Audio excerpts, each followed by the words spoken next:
A automação. Um sistema constituído por dispositivos mecânicos ou eletrônicos que desempenham tarefas que dispensam ou facilitam a ação humana. As rodas de água e os moinhos de vento são exemplos de máquinas que há milênios automatizaram processos complexos. Desde a Revolução Industrial, a automação tem se tornado cada vez mais presente em diversas áreas, incluindo o mercado da comunicação e a indústria audiovisual.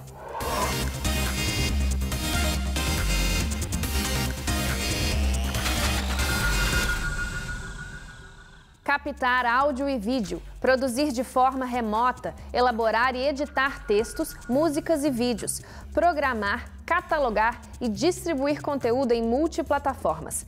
São inúmeras as possibilidades do uso da automação, tanto no mercado audiovisual como em diversas áreas da comunicação. Entre suas principais vantagens estão a redução de custos, o aumento da produtividade e a otimização do tempo. A automação na área de comunicação já tem cerca de 20 anos, só que a gente procurava muito automatizar o processo, só que ainda sem ferramentas. O que houve nessa última década foi uma convergência da tecnologia com a necessidade. Nós tivemos algumas crises agora na última década que obrigou os CEOs, os gestores, a reduzir as estruturas de custo das empresas de comunicação. E houve uma convergência da tecnologia. A tecnologia hoje provê ferramentas para você automatizar de fato os processos. A Globosat ela começou mais ou menos junto com o mercado de TV paga no Brasil em 1991 e começou com 4 canais apenas, né? A gente tinha GNT Multishow, Telecine e Top Sport, que depois virou o Sport TV, mas a operação era a mais tradicional possível, era uma operação dedicada, a gente tinha VT, mesa de corte, mas a gente já usava alguma coisa de automação que era um sequenciador de VTs, né?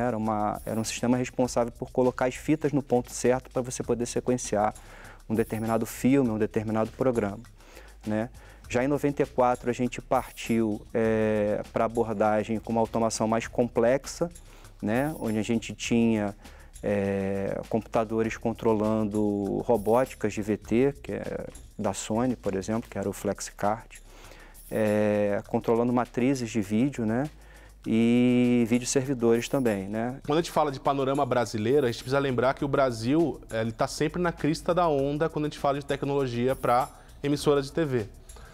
O Brasil é um dos puxadores de tecnologia. A gente, ao contrário de muitos segmentos onde as coisas acontecem primeiro nos Estados Unidos, na Europa ou na Ásia, e anos depois chegam no Brasil, o Brasil, quando a gente fala de emissoras de TV, de produção de conteúdo, a gente é um dos primeiros países, a gente faz coisas no Brasil que não são feitas ainda na Ásia, nos Estados Unidos e na Europa. Então a gente está absorvendo essa tecnologia de automação até antes do que a maioria das emissoras americanas, por exemplo.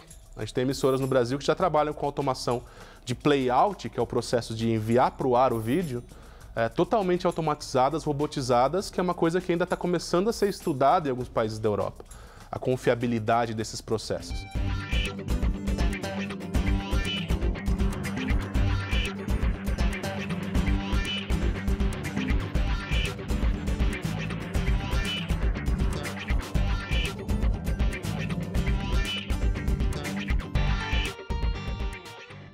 A inteligência artificial e a automação, ela se relaciona e eu divido ela em 2 pilares. A automação, ela vai garantir que um equipamento faça determinada tarefa com um algoritmo pré-determinado. Ou seja, uma câmera faz um zoom, uma câmera faz um foco, uma porta abre e fecha automaticamente. A inteligência artificial entra numa camada superior, onde o equipamento passa a tomar decisões. Então, se um jogador que está indo para a esquerda vira para a direita, a câmera sozinha, sem um algoritmo pré-determinado, ela busca aquele jogador.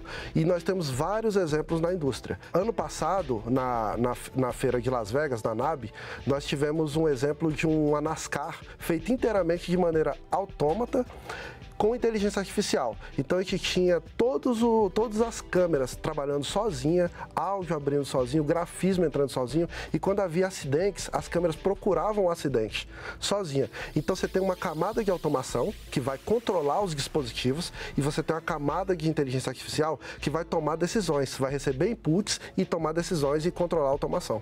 O uso da inteligência artificial na automação é primordial porque a gente está falando de conseguir analisar conteúdo, analisar processos sem a necessidade de um ser humano fazendo isso manualmente. A inteligência artificial nada mais é do que uma série de algoritmos, uma série de processos capaz de conseguir colocar, entrar alguma coisa e sair outra. Então a gente vai entrar um vídeo bruto, por exemplo, e sair ele cortado nos trechos mais importantes. E aí como que a máquina vai saber isso? Hoje, basicamente, através do Deep Learning, que é um dos chavões aí da tecnologia, que é o processo de aprendizado profundo de máquinas. Que nada mais é do que usar o poder computacional gigantesco que a gente tem hoje de processamento para que a máquina possa analisar milhares de vezes, milhares de conteúdos, milhares de amostras de um mesmo processo, para que ela possa entender estatisticamente até, qual é o padrão dentro daquilo. E aí ela aplica esse padrão para coisas novas que estão vindo. Quanto mais ela consegue aprender, quanto mais processos ela consegue analisar, melhor vai ser a inteligência artificial dela no final do processo. I don't know what you're talking about. That's right. So, what are you doing? I don't want to be honest with you. You don't have to be a doctor. I'm not sure. I don't know what you're talking about. I want to see you too. What do you mean? I'm sure you wouldn't even touch me. I don't know what you're talking about. Principle is completely constructed of the same time. It's all about you to be true. Hoje se utiliza bastante da produção remota, né? Sempre que é necessário, sempre que a gente acha conveniente. Sem nenhum problema, né? Ela é um tipo de produção que funciona muito bem. Nossa primeira experiência foi em 2015, quando a gente fez uma transmissão em paralelo para a web do Rock in Rio, né? Onde a gente tinha um estúdio montado lá na área do Rock in Rio e os apresentadores eram youtubers, né? Então era uma transmissão de internet para internet, linguagem de internet para internet, né? A gente trouxe esse sinal utilizando lá um anel óptico de fibra apagada, né, para dentro das instalações da Globosat e cortou como se fosse um estúdio interno, né? Assim, não teve o menor problema. Isso foi uma primeira experiência. Em 2016 a gente usou bastante isso durante as Olimpíadas, Jogos Olímpicos do Rio, e usou mais fortemente num dos canais Sport TV, dos 16 que a gente colocou no ar nesse período, que foi no Sport TV 4, né, onde a gente tinha um estúdio a 20 quilômetros de distância do prédio da Globosat, e o corte era feito num controle lá dentro.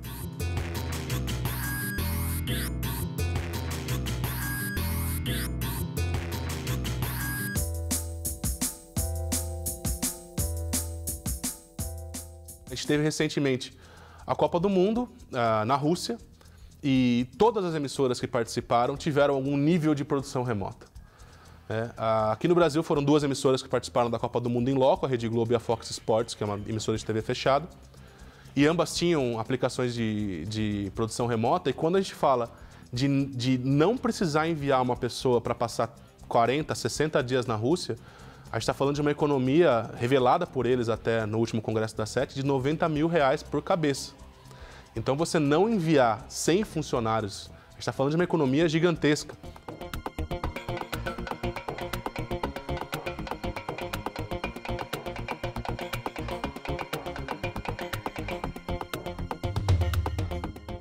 Se você pegar 5 anos atrás, 3 anos atrás, a gente teria que colocar um caminhão na porta de um TSE para apurar as eleições. Hoje, um profissional sai com uma mochila e traz toda essa informação com mais detalhes ainda, porque um caminhão ele não consegue simplesmente sair de uma sala e ir para outra. Aquilo demanda uma desmontagem e uma remontagem. Hoje, com o celular, você consegue ir na sala de um ministro e na sala do assessor em questão de 2 minutos. Então, você dá para o profissional que capta, o profissional que conta a história, uma mobilidade, um conforto que, na minha visão, há 10 anos atrás até um pouco atrapalhava essa burocracia de ter que montar um equipamento, desmontar um equipamento. É um kit simplificado, a gente chama internamente, carinhosamente, de kit correspondente, né? Funciona em diversas situações, né? Um kit correspondente, então você vai para qualquer lugar do mundo com ele, né? Tudo é muito simples, a operação da câmera é simples, né? O sistema de edição é simples, né? O equipamento que faz a transmissão também é fácil de usar, né? Mas eu não encaro ele exatamente como um sistema de automação, né? Porque ele é muito operado manualmente, né? Você precisa muito de uma pessoa, pelo menos, para fazer tudo aquilo, né? Na verdade, o repórter ele assume a função de câmera, editor, né?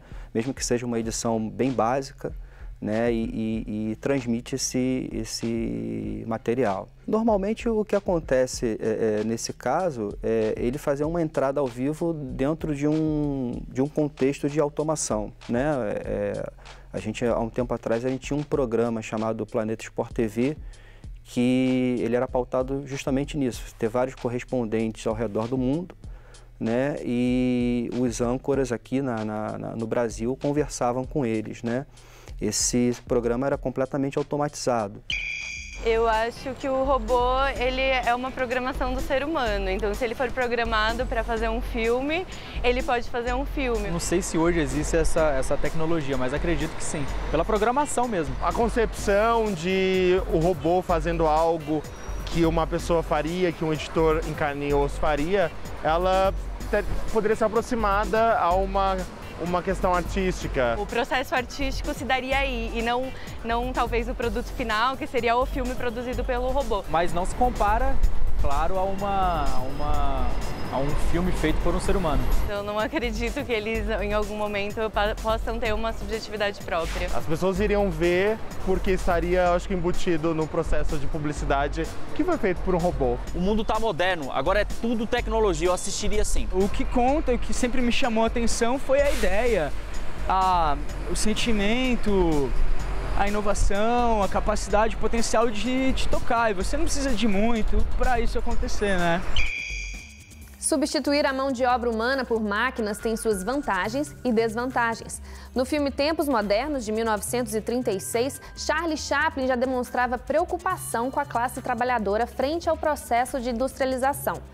A automação pode livrar as pessoas de atividades repetitivas e mecânicas, mas também pode trazer o desemprego. Qual é o impacto da automação no mercado de trabalho? A questão do emprego e a automação é uma questão delicada. Só que há uma teoria do caos muito grande em volta disso. Várias profissões serão totalmente substituídas, isso é fato.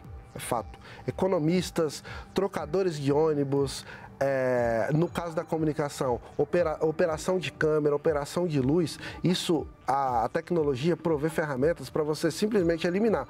Hoje, nos Estados Unidos, na Europa, já tem vários casos. Aqui no Brasil, nós temos um grande estúdio que já opera 100% automático, então não tem ninguém operando câmera, ninguém operando áudio, ninguém operando luz. A apresentadora entra no estúdio e tudo acontece. Só por que eu defendo que isso não é tão preocupante? Porque o profissional, ele se adapta. O que eu acho é que as funções elas vão começar a se transformar, né? Conforme você vai colocando a automação nesse ambiente. Acho que nenhuma chega a assumir de fato, né? Talvez você não tenha mais necessidade de ter tanta gente executando uma determinada função, por exemplo. Você não vai precisar necessariamente de um operador de grafismo em cada programa que você vai rodar, mas você vai ter minimamente ter alguém que vai cuidar dos templates gráficos para os programas. né? Essas pessoas, historicamente, até na Globosat, normalmente elas são realocadas para outras posições, até consideradas mais nobres dentro da área, né? Tem pessoas que saíram da operação de VT, cuja função era simplesmente dar play num VT, e hoje são diretores de imagem, né? Utilizando a automação. O impacto da automação no mercado de trabalho, ele está ligado ao impacto da tecnologia no mercado de trabalho como um todo. A gente não pode falar só da comunicação. Há pesquisas da própria Cisco, que é uma empresa de tecnologia que está sempre fazendo pesquisas para tentar entender como vai ser o futuro. Há pesquisas de grandes universidades também indicando que até 2050 a gente deve ter um impacto em 50% das carreiras que existem hoje, que é um negócio assustador se você parar para olhar. Que metade dos postos de trabalho que existem hoje não vão existir, não é isso. É que metade dos postos de trabalho que existem hoje, das profissões que existem hoje, vão ser impactadas de alguma forma pela tecnologia.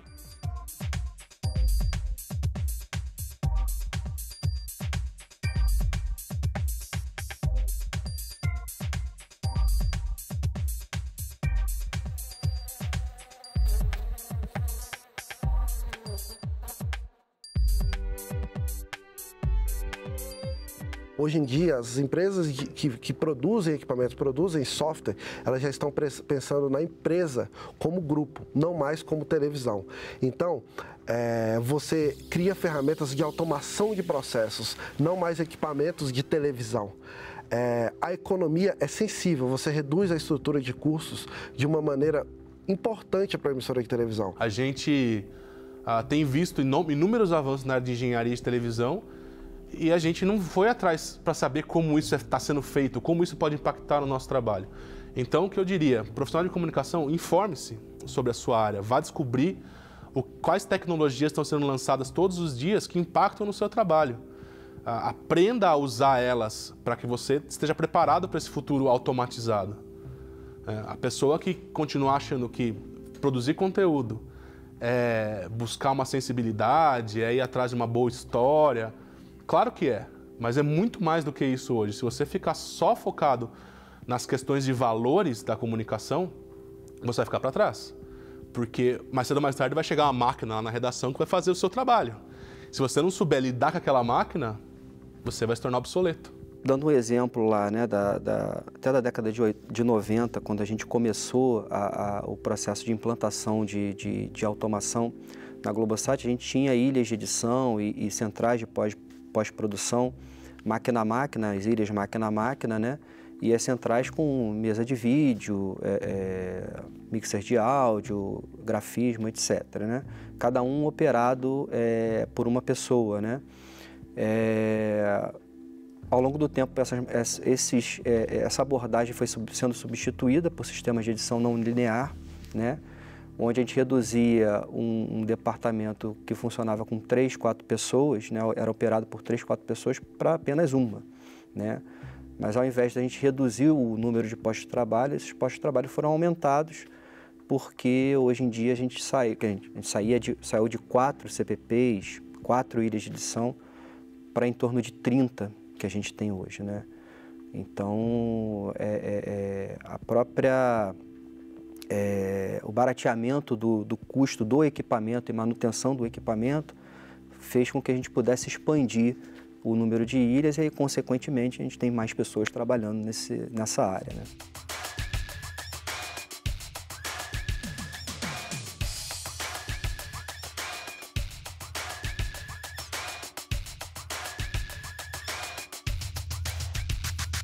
A gente tem hoje uma funcionalidade que é o jornalismo de dados, que é uma coisa que não existia quando eu me formei em jornalismo. Eu não precisava conhecer Big Data, eu não precisava conhecer estatística. Os jornalistas nem têm aula de estatística na grade curricular da faculdade. E hoje você conseguir acessar dados em grande volume é uma ferramenta de apuração poderosíssima para você poder produzir conteúdo.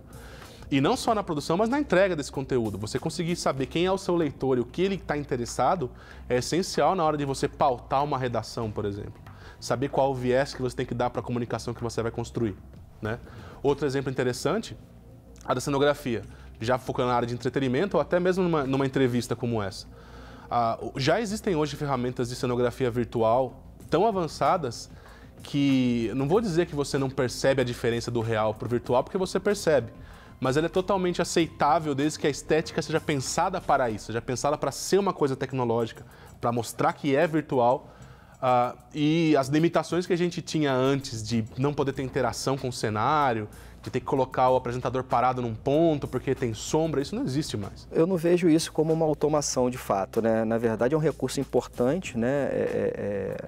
Que faz você também economizar espaço, né?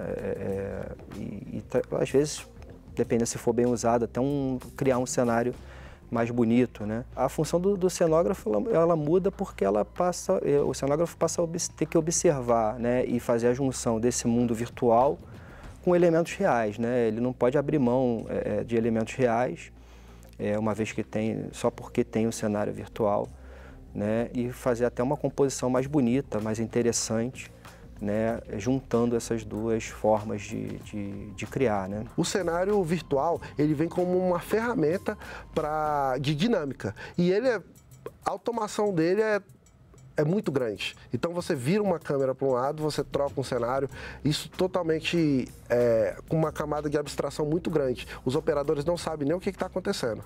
Você vira uma câmera dentro de um cenário virtual, o cenário muda completamente. Ao passo que no cenário orgânico você tem uma estrutura mais engessada, um pouco mais bonita, mas eu acho que o cenário virtual vai chegar lá, vai chegar quase ao nível de um cenário orgânico. This is just what it looks like on the map. We can show you what this could look like if you were to find yourself in this scenario. Once that water comes up to 3 feet, you can see it would be coming up my shins up towards my waist. This could be enough to knock you off your feet. It could even float some cars that could be parked on the side of the roadway. This is extremely dangerous, but once we get up into that 6-foot range, look at how high this water goes. Eu acho que os profissionais eles têm que ter uma mente aberta com relação a isso, né? A automação, ela está em tudo que a gente faz hoje em dia, né? Qualquer coisa que a gente faça tem algum tipo de automação ali no meio, né? É manter a versatilidade mesmo, né? É o poder de se adaptar, né, às mudanças, né? A capacidade de se adaptar. O que eu alerto quando eu faço palestras, quando eu converso com as pessoas, é que as pessoas têm que se preparar. Elas têm que estar com o foco de que determinadas profissões vão acabar. Alguém tem dúvida que não existirão motoristas de carro daqui 40, 50 anos? Não vai existir. Não vai ter piloto de avião, motorista de carro, não irão existir mais. Então, a pessoa que está nessa profissão, ela tem que se atualizar e procurar um horizonte um horizonte profissional. Então, algumas profissões vão sim ser extintas, já estão sendo, só que os empregos, eu acredito que o mundo vai se adaptando e criando novas oportunidades. A gente vai encontrar um modelo de sociedade que talvez a gente não precise mais ligar o sustento ao trabalho. Tem teóricos nesse nível de radicalidade hoje, dizendo que talvez daqui a 100 anos a gente não precise trabalhar para sobreviver, porque a gente vai ter robôs trabalhando para a gente. Então a gente vai precisar desligar o conceito de eu trabalho para ganhar um salário, o meu esforço me reverte em ganho, sabe? E isso é essencial. O problema, e aí é um pouco do pessimismo, é que na maioria do globo a gente ainda não resolveu os problemas do século passado. A gente ainda tem problemas como acesso à água potável, como fome, como acesso à educação básica. A gente não resolveu esses problemas no mundo ainda. E a gente vai enfrentar os problemas do próximo século já. E aí o meu medo é como isso vai se conflitar, porque pode aprofundar as desigualdades que a gente tem hoje. E muito, se a gente não resolver rápido os problemas do século passado. O desenvolvimento tecnológico demonstra que a automação já não está ligada apenas a funções meramente técnicas e mecanizadas, mas também pode ser capaz de substituir a ação humana em produções ligadas à criatividade, como na elaboração de um roteiro de cinema ou na composição de uma música. Alguns especialistas acreditam que esse processo vai gerar desemprego em massa. Outros creem que trará mais liberdade às pessoas. O futuro com a automação é imprevisível e inevitável.